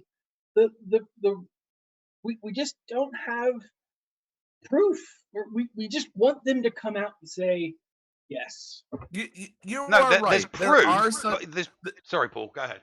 I'm just going to say there are things such as UFOs. They're called unidentified flying objects. And once you figure out what it is, it's an identified flying object. But until you are sure what it is, it's unidentified. Congratulations. By definition, there's your UFO. They come from outer space. I haven't. No, I have. Now I have to look it up. The Neil deGrasse Tyson destroyed Tom DeLonge. I absolutely have to look into this. Although Neil deGrasse Tyson, no matter how much I love that man, he is clearly a government plant. I mean, he's clearly working for the government to try to dissuade people from believing. But I'll never forgive him for downgrading Pluto from a planet. I'll never forgive him for that. Yeah, did you hear about Pluto? That was messed up. That was so messed up. Never forgive him for that.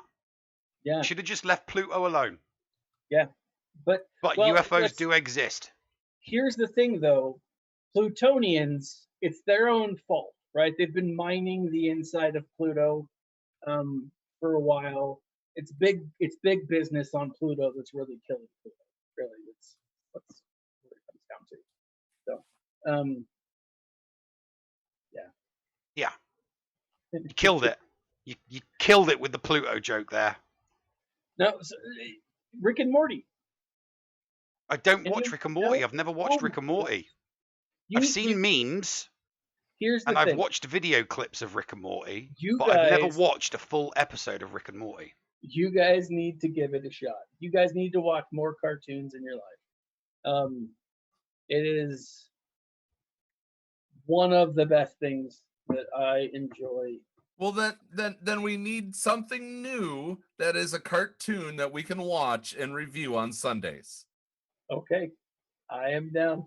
Thank There is you, that. Helen. I did what I was going to suggest. No, I'm not. No, I did watch a couple of episodes of that Paradise PD on Netflix, but it really wasn't that funny. I've watched the whole first season, and I really wanted it to be better. I wanted it. I thought it would be funnier. Yeah, It wasn't. It really, really wasn't. It was bad. Like it was really bad. Yeah. All right. I felt that dirty after watching it that I had to put Parks and Recreation on, and because I started at season 1, I'm now not allowed to watch anything else until I finish all 7 seasons. It's something. If I start watching Scrubs or Parks and Recreation, no matter what season or what episode I'm watching it, I cannot stop until I've gone through every single season and episode until the end, and then I can stop.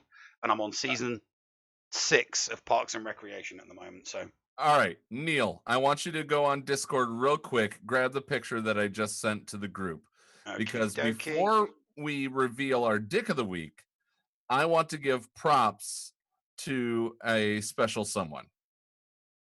Do you see that? Yep, I see it. I'm going to get it. Hang on. Just keep talking. I will get it, and I will get it put on. Neil, while you're doing that, I gotta say I'm the same way with seasons 1 through 3 of Arrested Development. There's something. Once they hit season 4 and 5, it was crossing the streams. Yeah, I know.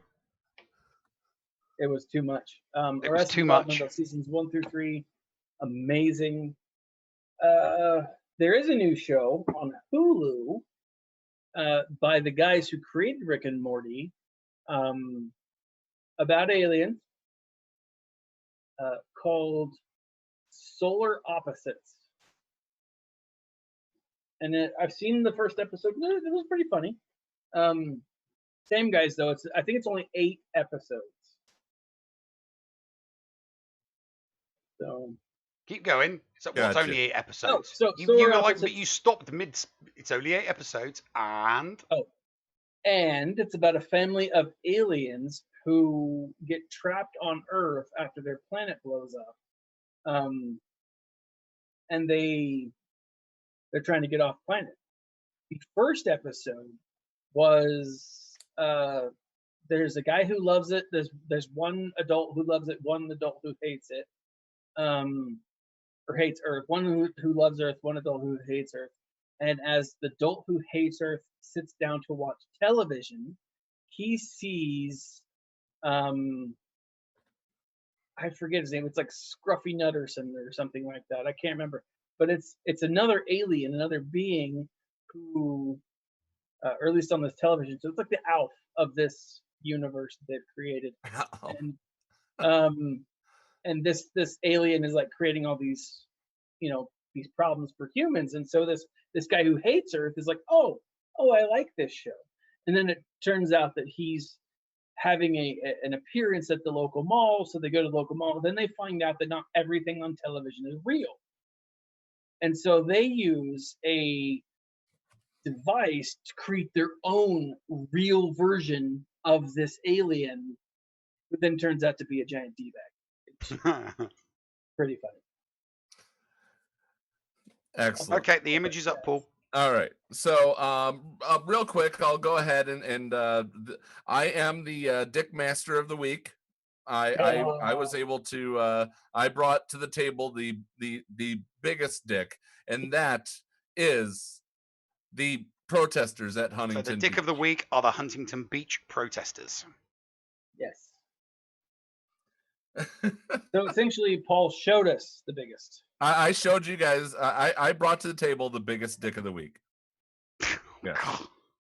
And it's the Russians' fault. Helenix is right. It's the Russians.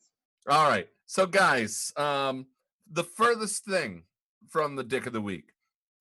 This is the this is the best thing of my lifetime. I want to recognize a child that was brought into my life almost 18 years ago. 3 months premature. Barely made it out of the NICU. But he hung on and he hung on. He had to deal with a lot of adversity in his life as far as the developmental issues. But he overcame them. He finished in the top 10 of his class. He also has his Thaddeus, you'll love this. He took a foreign language like all high school students do. Yeah. He didn't take Spanish. He didn't take French. He didn't take German. The boy took Portuguese. Yeah. Que legal. He overcame so very, very much in his life. And while I may not have been able to be there for all of it, I am damn proud of my son, Gavin Stanley, for graduating just this past week from Rogers High School. Your father is damn proud of you, son. And I wouldn't have it any other way. He will be going to the University of Toledo via a scholarship to major in astronomy. And so he's going to find those. He's going to find the aliens. He's going to find those aliens. And he's going to find those aliens for you, Thaddeus. But we can talk about it in Portuguese. At the end of this episode, I absolutely wanted to make sure that I recognized my son for all that he has done these past almost 18 years. That's awesome. Thank you for that moment, Neil. That's awesome. Right, how long have we been going for? Just shy of 2 hours. Yep, an hour and 50 minutes, 51 minutes if you don't include the countdown. Yep. It's gone all the way across. I told my wife that I'd be done in an hour. I'm going to get yelled at. You're going to get in so much trouble. We'll try to keep future episodes to 90 minutes. It was the first episode. Yeah, try being the operative word, you know. Try, yes. Maybe next time we'll just pick one thing to discuss and we'll just let the tangents run wild. and maybe we can rage a little as well. We'll find things that we can rage over. Because I made a whole rage alert slide and I didn't get to use it. Okay, here, fine. You can use it. Dear Disney Sorcerer's Arena. Oh yeah, you wanted to. Yes, you did. Yes. Yeah. So I'm gonna do this. Dear Disney Sorcerer's Arena. Tell me when it's ready. That's all right. Go ahead. Okay. When you give out a character as one of the starting characters, do not put them in the loot boxes as a guaranteed character that you will receive. I saved up crystals for a long while, opened up a 10 times chest, and my guaranteed character was 10 shards of Sully. There you go. Okay, there we go. Rage alert over. I got to use my slide. More slides will be added every single week, so yeah. So we can make it more fun. And if you want to do a clip, Thaddeus, we'll just have to be careful what type of clip we choose. Yeah. And that's, So guys, that was it was an absolute pleasure to have you guys here for the inaugural episode of Geeking Out with Going Nerdy. We'll be back next week starting at 10:30 Eastern. and we'll go 90 minutes instead of starting at 10 and going 2 hours. Mhm. But nonetheless, we appreciate each and every single one of you guys for tuning in. You guys are what makes this absolutely enjoyable. Thank you to our Patreons, thank you to our subscribers, but most of all, thank you to even those who are just simple listeners and viewers. This show will be posted 24 hours from now on Going Nerdy's channel. And we hope that that you'll recommend it to friends. Yes. So, Neil, any final words? No, I'm good, mate. Thank you very, very much for watching and tuning in, and we will come up with some more nerdy and geeky stuff for you next week. All right. Guys, be nice to each other, damn it, and remember to smile. And stay nerdy. You're not going to tell me to push the button, then? Push the button, Paul. This is the escape pod. All right. Neil, push the button. You got it, mate. Cheerio, folks. What's going on? Where the hell are we? Paris? Thank you for pressing the self-destruct button. Attention! This is Colonel Sanders in forward command. Abandon ship! Abandon ship! All personnel proceed to escape pods. Close down the circuits. Evacuate the city. Self-destruct mechanism has been activated. Abandon ship! Where is it? Where is it? It's gotta be here. Out of order! Even in the future, nothing works. This ship will self-destruct in exactly 10 seconds. Counting down. 10, 9, 8, 6. 6! What happened to 7? Just kidding. 3, 2, 1. Have a nice day. Thank you.